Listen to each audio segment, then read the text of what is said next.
John, the 15th chapter, beginning with the first verse. But I'm going to go back to the last 5 words of the last chapter to start. Come now, let us leave. I am the true vine, and my Father is the gardener. He cuts off every branch in me that bears no fruit, while every branch that does bear fruit, he prunes so that it will be even more fruitful. You are already clean because of the word I have spoken to you. Remain in me, and I will remain in you. No branch can bear fruit by itself. It must remain in the vine. Neither can you bear fruit unless you remain in me. I am the vine, and you are the branches. If a man remains in me and I in him, he will bear much fruit. Apart from me, you can do nothing.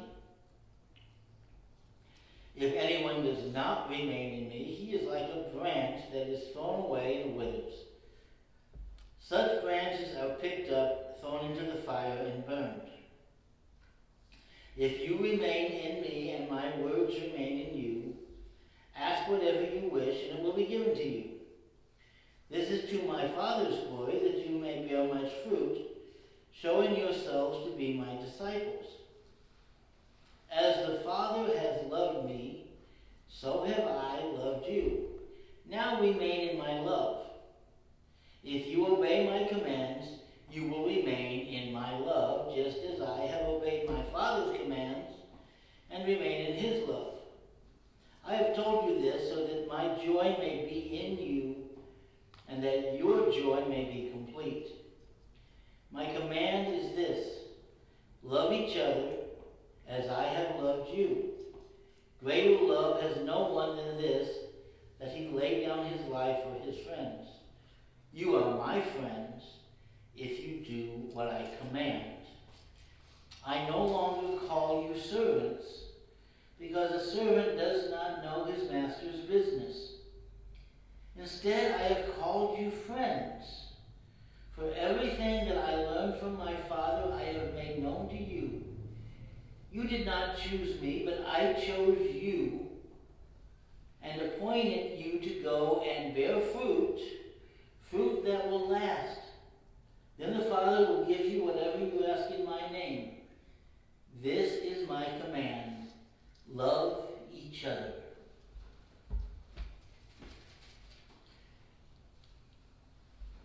Now, it's really interesting to me that chapter 14 ends with Jesus saying, "Come, let's leave," which means he's done talking to his disciples. He's preached his sermon. He's given his speech, and it's time to go. And then we go on for another 2 chapters of him talking. Now, to me, this rings very true. If anybody watched the State of the Union address this week, when Biden finished speaking and he walked down, a whole bunch of people ran up to him, basically, and he couldn't leave for over an hour. He stood there talking. I'm not interested in what he said, that doesn't matter. But the fact that he said what he had prepared to say, and now all these people are coming up and just talking. And so I think that's a similar situation here.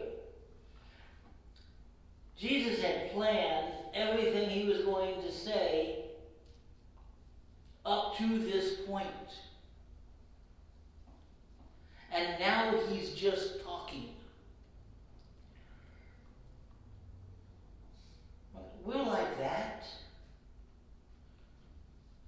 Half this congregation hangs around for 15 minutes to a half an hour or longer after service and just talks. And that's perfectly fine. Some of the best conversations we have during the week happen in those minutes we hang around after church and talk.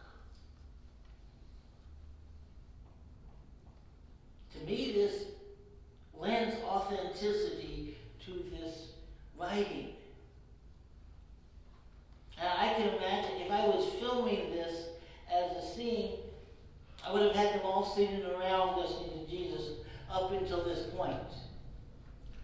And now they've gotten up and they've kind of moved to the door, but nobody's opened the door yet.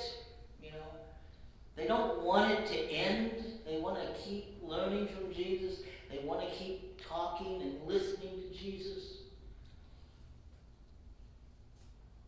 So, what does he have to say after he said what he prepared to say?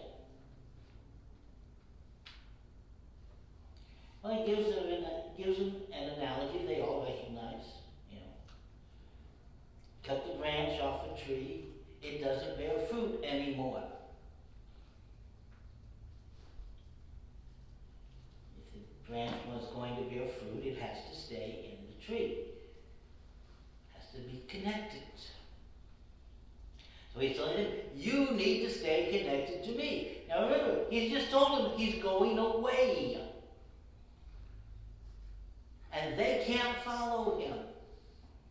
Okay, well, if I'm supposed to stay connected to you, and you're going away, and I can't follow you, how do you expect me to do that?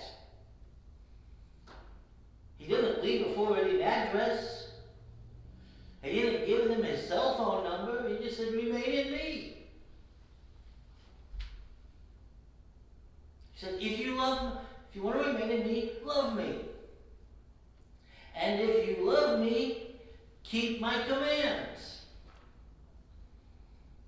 What are his commands? Well, it's just a rewording of what he's already said in the previous chapters. Love each other. So, if we want to bear fruit, we have to remain in Jesus. If we want to remain in Jesus, we have to love him. And if we love Jesus, we have to love each other.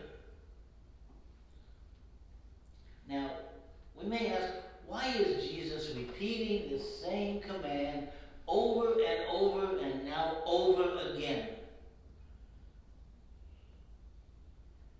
Because Jesus is a teacher. Holly, do you tell stuff to your students one time? Do you expect them to learn it when you tell it to them one time? No. We don't do it with our children. We don't do it with our students. We repeat the lesson over and over until they learn it. Jesus was no different. And everything we read about the disciples says they weren't very quick students. They needed to have the lesson repeated to them several times. We're the same way.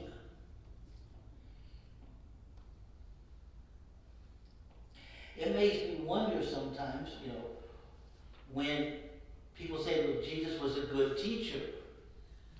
I'm not too sure about that in terms of being good at teaching, because his disciples never seemed to get the message.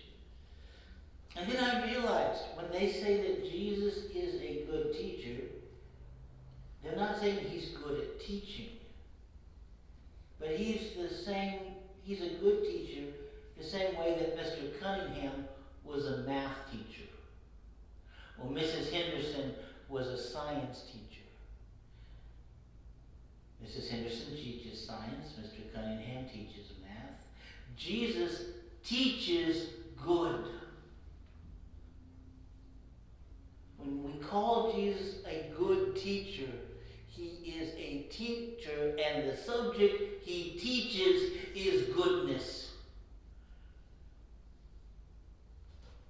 He teaches us to be good. And how do we be good? We love each other. It really is that simple. But so often, the most important lessons of life are are the simple ones. It's the basics. There was a book several years ago that said, well, everything I really needed to know I learned in kindergarten. Now, that's an exaggeration, that's hyperbole, but the basic lessons we learn about how to live in society, we learn in kindergarten. Sometimes you gotta wait your turn. You have to share. You have to be nice to people even when you don't feel like it. The basic lesson of Christianity. Love each other.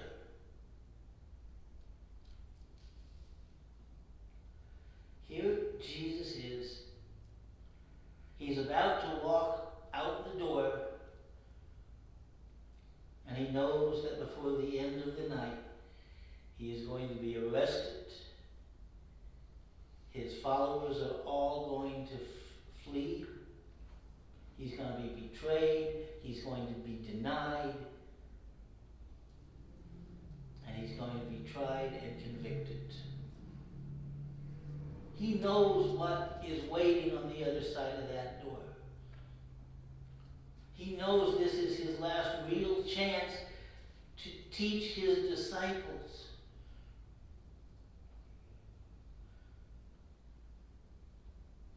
And he repeats 3 times in these 3 chapters. Actually, more than that. Love each other as I have loved you. Greater love has no one than this. This is the love he is about to show them. He is about to lay down his life for his friends. He has called them friends now. And he knows that most of them will eventually lay down their lives for him.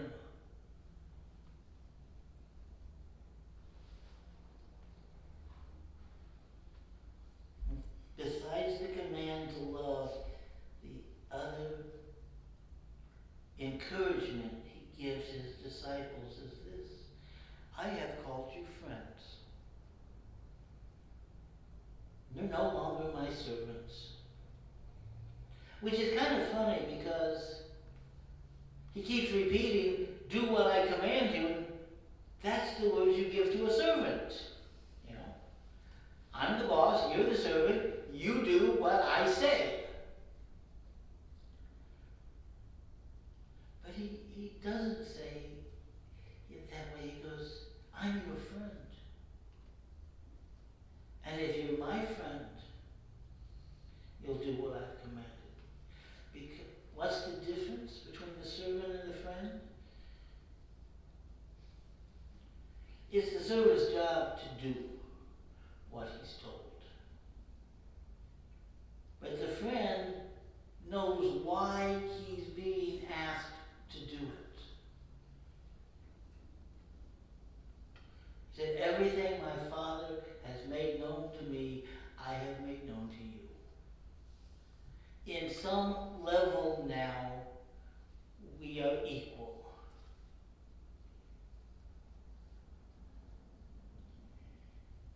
That's so hard to imagine Jesus saying that. Jesus saying that to Thomas, who's going to doubt. Jesus saying that to Peter, who's going to deny him. I'm your friend. You're my friends. He's already told Peter he's going to deny him. He's already knows what's going to happen. They're all going to fall away.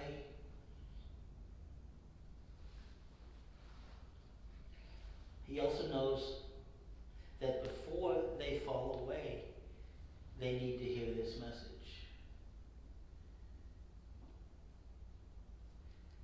That after they fall away, they'll remember what he said.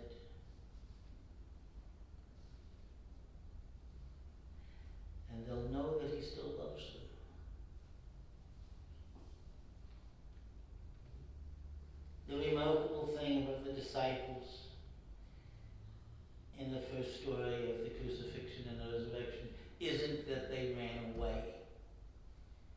It's that they came back. Just 3 days later, they're all gathered together again after running for their lives. I mean, if I'm running for my life, I'm probably going to stay away more than 2 or 3 days, you know? I'm going to give a little more time for things to die down. They came back because they remember Jesus' last words to them. I have called you friends. Friends fight. Friends have arguments. Friends have disagreements. Friends fall apart. But friends, true friends, come back. I think this is why Jesus calls them friends. The servant who doesn't do what his master tells him is dismissed.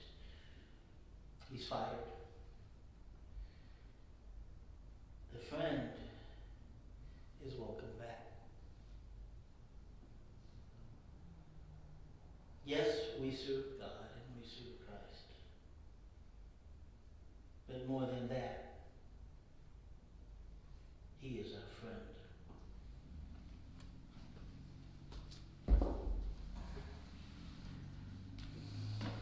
Our closing hymn is number 656, Take Time to Be Holy.